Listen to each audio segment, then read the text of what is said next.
Gusto mo bang pagtinginan ka ng mga babae kahit nakatalikod ka? Etong back workout na ipapakita ko ay sobrang lupit nito. So, unang-unang workout na gagawin natin, ito ang tinatawag na close grip machine pull down. Okay? Make sure na proper form ang gagawin nyo dito, hindi kayo nagsiswing. Pwede to sa babae, pwede rin sa lalaki. Syempre, kung babae ka, gagaanan mo lang yan at ang binubuhat ko dito ay sobrang bigat. Dahil malaki na yung katawan ko. Okay, tignan nyo proper form, hindi ako masyadong gumagalaw. Ang ginagamit ko dito ay yung aking likuran. Etong workout pala na ipapakita ko sa inyo ay tuloy-tuloy to. Walang pahinga. Okay, after nun, dediretso na tayo dito sa straight arm pull down. Ito ay maganda para sa ating mga palikpik. Okay, sa may gilid ng ating likod. Ayan, kung makikita nyo.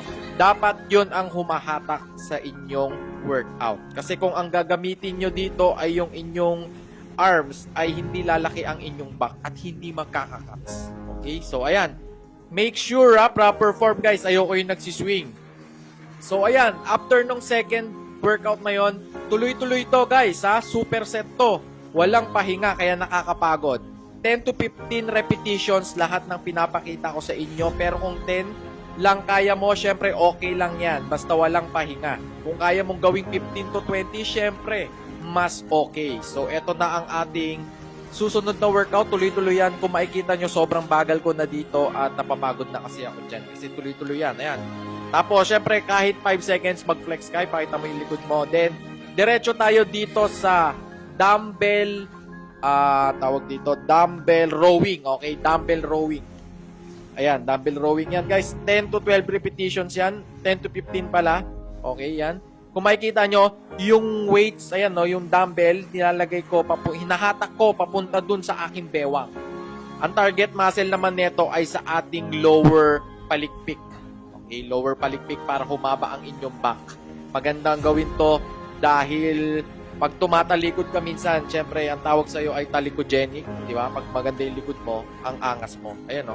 Syempre, nag-flex ako dyan bago ko gawin yung pinakahuling workout. Ito, superset yan, tuloy-tuloy.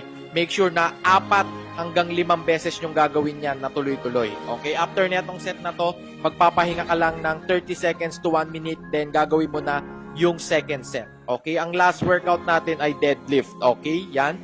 10 to 15 repetitions yan. Okay, ayan. 10 to 15 repetitions yung deadlift na yan. Make sure na hindi masyadong mabigat yung bubuhatin nyo dito para proper form.